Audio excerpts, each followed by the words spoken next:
이제 하멜은 이제 뜻하지 않게 조선에 이제 머물게 되는데 하멜이 조선인들의 이제 국민성에 대해서도 얘기를 했다고 하는데 이 부분이 좀 가장 인상적이었다고요?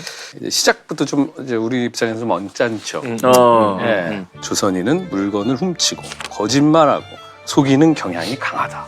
그들을 지나치게 믿어서는 안 된다. 그들은 남에게 해를 끼치고서 그것을 부끄럽게 생각하지 않고 오히려 영웅적인 행위라고 여긴다.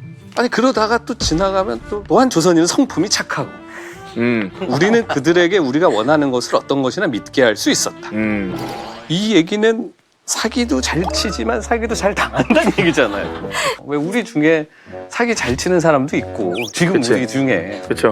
너무너무 순박해서 진짜 어우 쟤는 사기 당할 것 같은 사람도 있고 우리 둘 얘기야. 둘 다 이러고 있어. 어떻게 되는지 모르겠어요. 어쨌든 우리 둘 얘기예요. 오케이. 근데 이 책 보면 나쁘게 쓴 게 앞에 나오죠. 네. 좋게 쓴 게 좀 뒤에 나오죠. 잠깐 들렀다 간 사람들은 평이 안 좋았어요.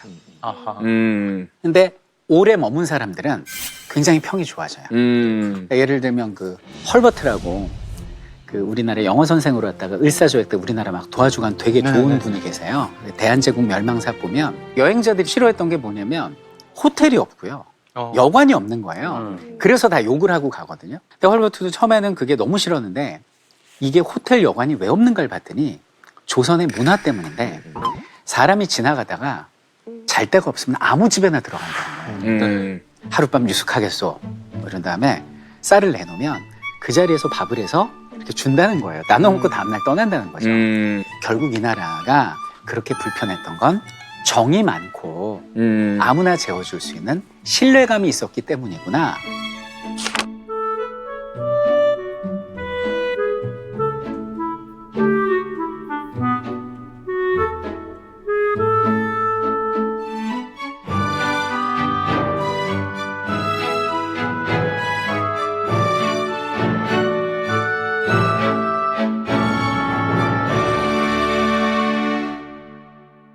그리고 우리의 체면 문화가 얼마나 재밌는 문화인가를 아마 느꼈을 거예요. 근데 체면이라는 것과 겸손이라는 것이 뒤집으면 바로 거짓말이거든요. 내가 정말 불안하고 위협받고 있을 때는 밥 먹었어요? 라고 했을 때 먹었어. 사실 안 먹었는데. 이것도 얼마나 되게 이상하게 들리겠어요. 그렇죠. 하지만 그게 느껴지기 시작하고 자기 마음이 또 평화로울 때 보면은 야 이렇게 예술적으로 정말 배려의 말을 하는가라고 또 생각이 됐고 같은 장면을 완전히 다른 방식으로 묘사했겠죠. 그 조선인의 국민성을 보는데 이제 동양인과 서양인의 시각 차이도 좀 있는 것 같다고. 저는 이 국민성 파트를 읽으면서 네. 리처드 니스벳이 쓴 책이 있어요. 아마 잘 아실 것 같은데요. 생각의 지도라는 책이거든요. 네.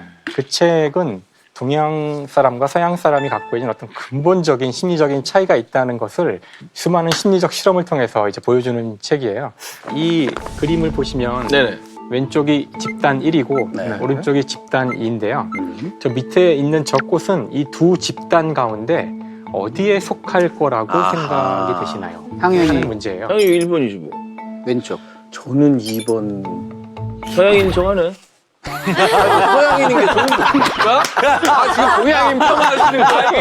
한민족이 자랑스러워. 다르게 얘기하려고 그러는 거 아니에요, 지금? 너처럼 한번 해봐. 전현무 씨가 이적처럼 변해가기를 바라고 있었는데 점점 이적 씨가 전현무 씨랑 비슷해지고 있어. 원래 악화가 양화를. 다 적이야, 다 적. 오.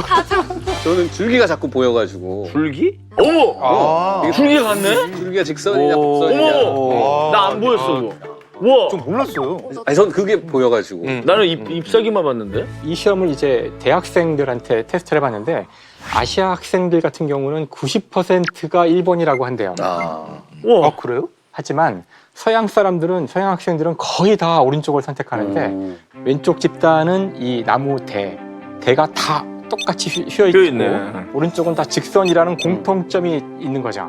그래서 그런 논리적인 이유에 근거하여 이 녀석은 깃대가 똑바르게 돼 있으니까 집단 2라고 한다는 거예요.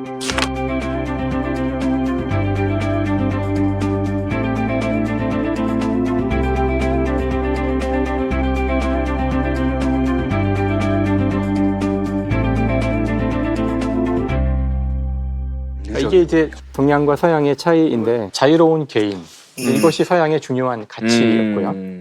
자유로운 개인이 된다는 얘기는 다른 사람과 이제 논쟁도 해야 되겠죠. 여러 가지 개인들의 생각이 다 옳을 수 있으니까 논쟁에서 이기기 위해서는 어떤 객관적인 사실이 있어서 합리적으로 싸워야 되고 그러니까 이런 것들이 이들에게는 중요했다는 거예요. 특히 이제 이런 식으로 개인이 중요한 사회는 어떤 규칙, 계약을 맺고 그걸 따르는 수밖에 없고요.